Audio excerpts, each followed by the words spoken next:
আসসালামু আলাইকুম। শীঘ্রই পাকিস্তান বাংলাদেশের মধ্যে যে সিরিজ হতে চলেছে সেটাতে পাকিস্তানের সাহেবজাদা পারহানকে যত তাড়াতাড়ি বাংলাদেশ টিম আউট করতে পারবে ততই বাংলাদেশের জন্য, বাংলাদেশ টিমের জন্য মঙ্গলজনক হবে। আপনারা জানেন সে এবারের বিশ্বকাপে সেমিফাইনাল এবং ফাইনাল না খেলেই সর্বোচ্চ রান সংগ্রাহক হয়েছে। 2টা সেঞ্চুরি করেছে, 2টা হাফ সেঞ্চুরি করেছে। একেবারে বিধ্বংসী ব্যাটসম্যান। তাকে আটকাতে হবে। এখন তাকে আটকাতে হলে আউটসাইড অফ স্টাম্প, অর্থাৎ অফ স্টাম্পের বাইরে বল করতে হবে। তাকে এভাবে অতীতে আউট করেছিল জেসন হোল্ডার, হার্দিক পান্ডিয়া এবং বাংলাদেশের তাসকিন আহমেদ।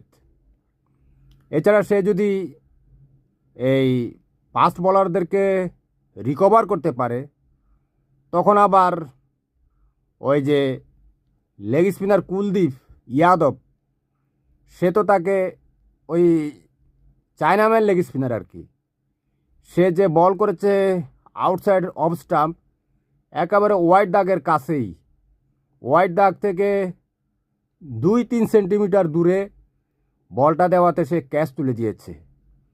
বাংলাদেশের যে লেগ স্পিনার রিশাদ হোসেন, সেও তাকে ওই লেগ স্পিন করলে আর কি, সেটা তো এমনি আউটসাইড অফ স্টাম্পে পড়ে, তারও একটা সম্ভাবনা রয়েছে।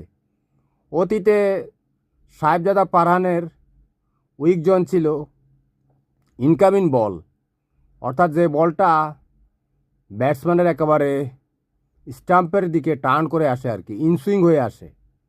এখন সে সেটা থেকে নিজেকে উদ্ধার করে ফেলেছে গভীর প্র্যাকটিসের মাধ্যমে।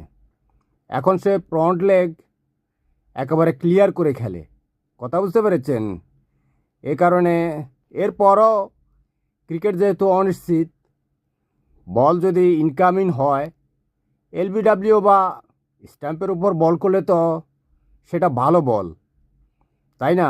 সেটা গুড লেংথে এবং ইয়র্কার যদি মারা যায় কোনো না কোনো বল এসে আউট হবেই, এটা নিশ্চিত। এরপর রিজওয়ান, পাকিস্তানের রিজওয়ান কিন্তু তারও আবার ইনকামিং বলে দুর্বলতা রয়েছে।